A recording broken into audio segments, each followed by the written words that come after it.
Hey, the US government just released a new earnings report. I read the report, so you don't have to. And I'll give you the scoop.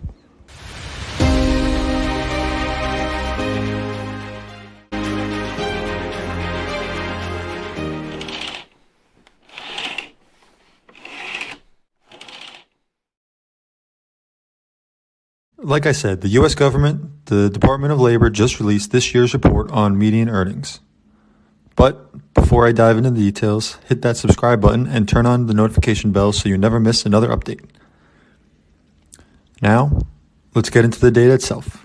According to the latest report, the median weekly earnings of this nation's 120 million full-time wage and salary workers were 1,100 in the first quarter of 2023. This shows a 6.1% increase from a year earlier, which is higher than the gain of 5.8% in the Customer Price Index, CPU, over the same period. This is good news for workers, as it suggests that their wages are keeping up with inflation and possibly even outpacing it. However, it's important to note that these gains are not distributed equally across all workers. For example, women had median weekly earnings of $996, or 84 cents on the dollar of the 1,186 median earnings for men. The women to men earning ratio varied by race and ethnicity as well, with white women earning 82% as much as their male counterparts, compared with 94% for black women, 83% for Asian women, and 85% for Hispanic women, respectively. Similarly, among the major race and ethnicity groups, median weekly earnings of blacks and Hispanics working full-time jobs were lower than those of whites and Asians.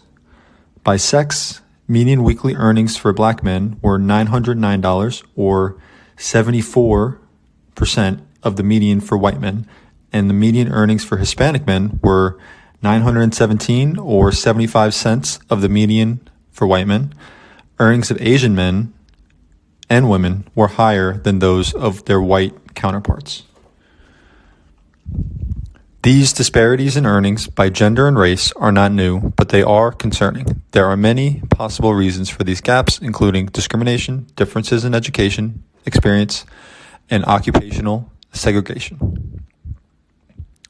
For example, women and minorities are often overrepresented in lower-paying occupations, such as service and caregiving jobs, which may be undervalued and undercompensated.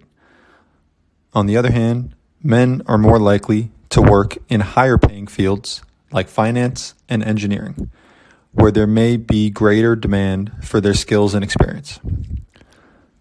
Another factor to consider is the current state of the job market. While the latest data on the earnings is encouraging, it's worth noting that finding a job is still a challenge for many Americans. The unemployment rate remains elevated, particularly for certain groups like Black and Hispanic workers, and there are concerns about the quality of jobs that are available. Overall, the report provides valuable insights into the earnings of full-time workers in the United States. It's important to note, however, that the report does not include data on part-time workers or those who are self-employed. Now, thank you for watching, and be sure to check out the full report from the U.S. Bureau of Labor Statistics in the link below for more information.